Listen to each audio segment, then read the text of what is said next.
And for more analysis, we're joined by James Chin, Professor of Asian Studies at the University of Tasmania. Now, Professor, why did the ratification plans trigger such a massive reaction from the public?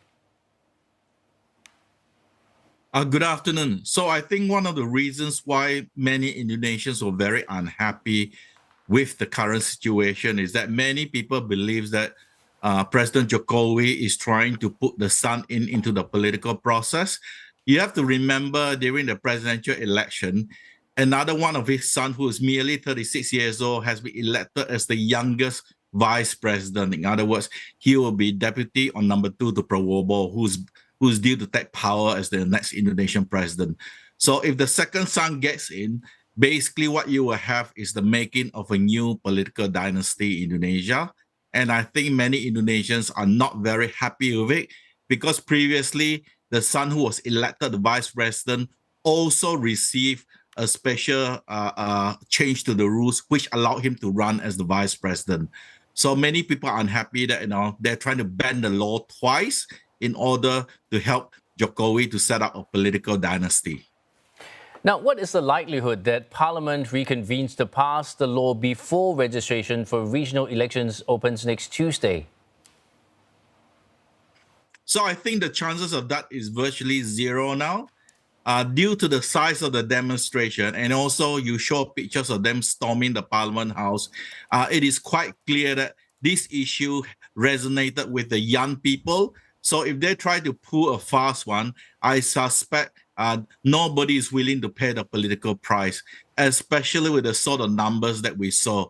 It is also quite clear that the security services sees this as a no-win situation. So I doubt very much Jokowi's group is willing to take a chance by trying to push this through next week. So could we still see this plan being resurfaced somewhere down the road?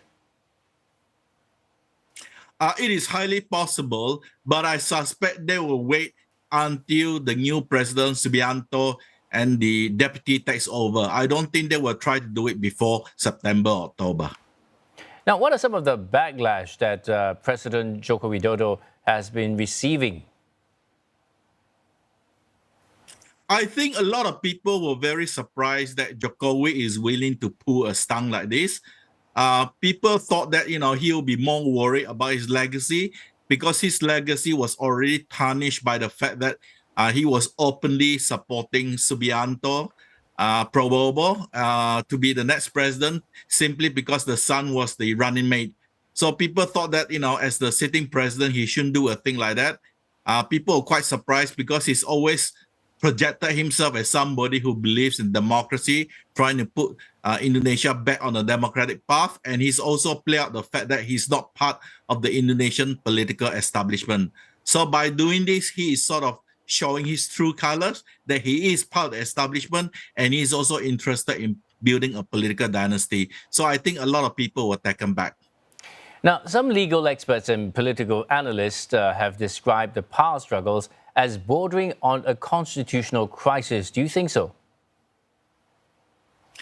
The problem is that the constitutional courts in Indonesia is highly politicized. So whether they will make it into a political crisis is a separate issue. But if it goes to the constitutional court, I suspect Jokowi will use always influence to make sure he gets the outcome he wants. I suspect among the Indonesian political elite now, they want it to remain a political issue. They do not want it to go up to the constitutional court simply because it is too hot politically, and anything that disturbs now will have ramifications for the new president. So I suspect Prabowo is also quietly whispering to Jokowi and said that don't do anything now until I take over.